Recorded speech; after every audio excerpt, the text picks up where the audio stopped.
So many. I've been telling you guys for years that conservatives are at square one when it comes to sort of, what are our national interests? What's America's role in the world, and what kind of military do you need to protect those interests and maintain that role? And it's been this way long before today. But the economic, America's economic collapse has really put an added burden on this debate and what has become, I would call, the rise of the libertarian moment, which has fractured even further, the traditional conservative position that believes in President Reagan's vision of peace through strength. You build an exceptional military precisely so you don't have to use it. I'm not going to come up here and tell you what I usually do, which is how awful and terrible defense cuts are. So that's your news flash, because you know what? The defense build down is well underway. We are in year 3 of defense cuts. There's no point in me telling you how bad they are. But I will tell you something funny that I hear on TV, and I know I'm one of those talking heads too, and I don't listen to them either. But when I turn on the TV and I see a lot of politicians, we love them, don't get me wrong, and they say things like, well, defense has to be on the table. I hear it all the time. That's funny, because I did the math, and the Department of Defense and the U.S. military over the last 3 years has contributed almost $1 trillion in debt reduction.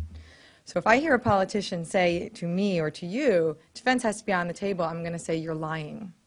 I'm really tired of hearing this as if it's going to be in the future tense. DOD is implementing the first round of the Budget Control Act, as you guys know, as part of the 2012 pending defense bills. DOD and Labor H will be the last of the minibus spending bills to move. No surprise, but always disappointing, since the Department of Defense operates unique from any other federal agency with unique needs. And when you're operating under a CR of any sort, or worse, a series of CRs, continuing resolutions, which we're in, DOD can't expand existing programs like drones for Afghanistan, like we saw in 2011 when this happened, this movie that we've seen before. And they can't build anything new in case they need, a new variant of some kind of armored vehicle kit, whatever. Can't do any of that under a CR. Thanks, Congress, for moving the defense bill last. And so that's the state of play for 2012. And I know our Hill staffers in the room know a lot about this already. And so where are we? Where are we? Well, DOD is already operating under a hard freeze for 2011 as part of the debt ceiling.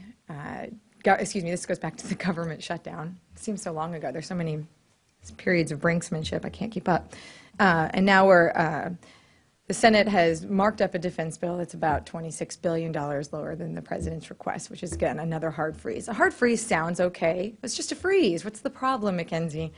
Well, actually, because, again, this is the 3rd year of defense cuts relative to what Obama has said he needs, this is dramatically reducing the purchasing power of the Department of Defense, which does matter. DOD gets a special inflation adjuster for its budget because the cost of doing business in the department and for the military and at the Pentagon far outpaces inflation, even with their special adjuster. And so when you're reducing the purchasing power through a hard freeze and a series of other types of cuts, it's like a triple whammy. You're cutting DOD multiple ways. It's not just, it's not just the dollar amount and the impact of that.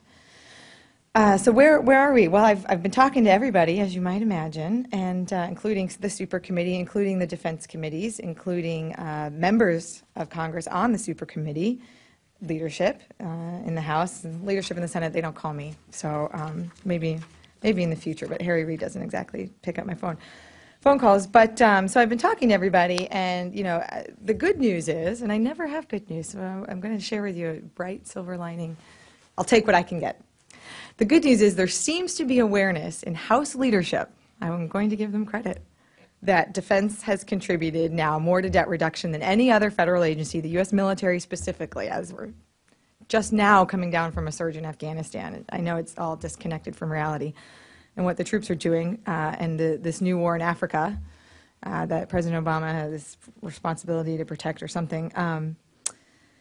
So anyway, there is at least there's an awareness on the part of House leadership that defense is given at the front door, the back door, the side door, the attic, and the basement, at every single corner and turn of this defense, the federal government spending, whether it's the shutdown, the debt ceiling.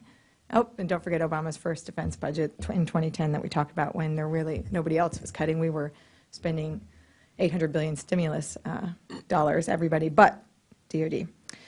So there's an awareness here that hasn't been there before, and there's while we don't agree on the number, there is an awareness that just in the last 2 years, the military's total has been about $750 billion over the next 10 for debt reduction, and they agree with that. And leadership has said it's enough. In fact, the Speaker of the House, I've heard this behind closed doors, but then when the Speaker came out this week and drew a bright red line and said, look, no more defense cuts, that's a clear message to the Supercommittee that enough's enough. And like I said, DOD is already implementing the cuts that have started under the Budget Control Act now. I was reading the press just this morning. No surprise, you know, the various sides of the Supercommittee membership are offering up competing proposals, and the Democrats' proposal has lots more defense cuts. It's not a surprise. It's fully what we expected. In fact, the Supercommittee staff thinks that the ultimate deal will have about $250 billion in additional defense cuts of some form. There is an awareness on the Supercommittee, thankfully, that has been lacking in Congress with a lot of members, not all of them, that the impact of defense cuts and unemployment increases and the request for unemployment benefits.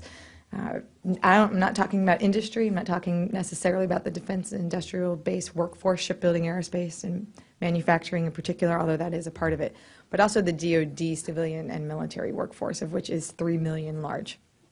It's actually the largest employer in the United States of America. And we're already seeing the services start cutting their civilian staff as a result of current budget cuts, not even future budget cuts. The Air Force has just said this morning we're going to cut 10,000 people from our civilian workforce. So there is an awareness that there's a jobs component to defense spending. I'm a conservative. We don't fund a defense bill for jobs or job creation. However, we already need this stuff, and we need a lot of these people. So this isn't some shovel-ready stimulus kind of package I'm talking about here at all. There's no dispute about what kind of capabilities and equipment are required, at least if you listen to the chiefs this week before Congress. So the defense dollars that we're spending now are for things that are presumably needed, not just for jobs. But there needs to be that understanding that when you're going to cut back spending, the impact on job loss and on significant, what are usually very highly skilled, high-paying jobs. That's the other piece of good news. There's awareness on the Supercommittee. The types of defense cuts that you make, you need to be very careful. And while they will not do this, it's more like a laser to marble out the fat as opposed to just sort of a meat axe approach, as Uncle Leon, Secretary Panetta called it. So, so where are we now?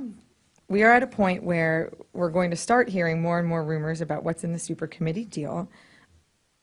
I think most of Washington has hedged their bets to say that the committee will fail.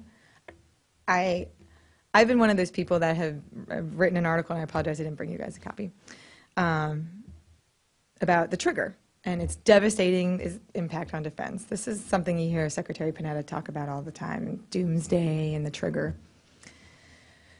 Well, there are 2 points to the trigger and what it means for defense, which is up to another $500 billion plus dollars in defense cuts over the next 10 years. Or is it 20? 10. Yep. Nobody likes the trigger. I mean, everybody hates it. Even President Obama has said the level of defense cuts in the trigger are unacceptable.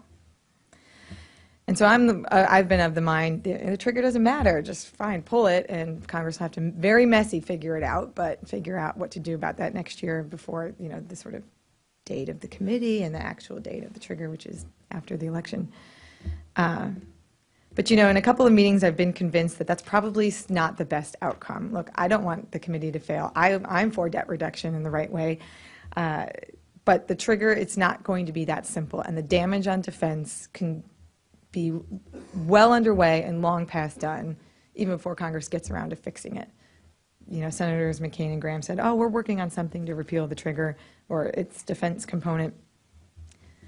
The trigger was designed that way for a reason, and it was not good for conservatives. The trigger was designed to force conservatives to choose either tax hikes or defense cuts or both.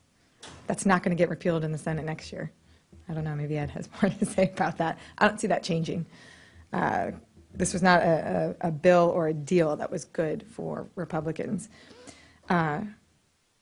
So the threat of the trigger is real, and I'm now of the mind that the incentive to not pull it is probably good. And so there's strength in unification, in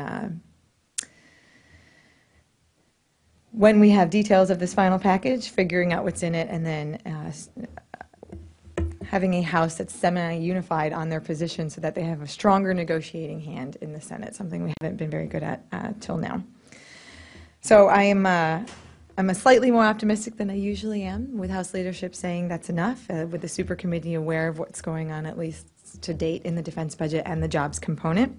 But this is all very much in play.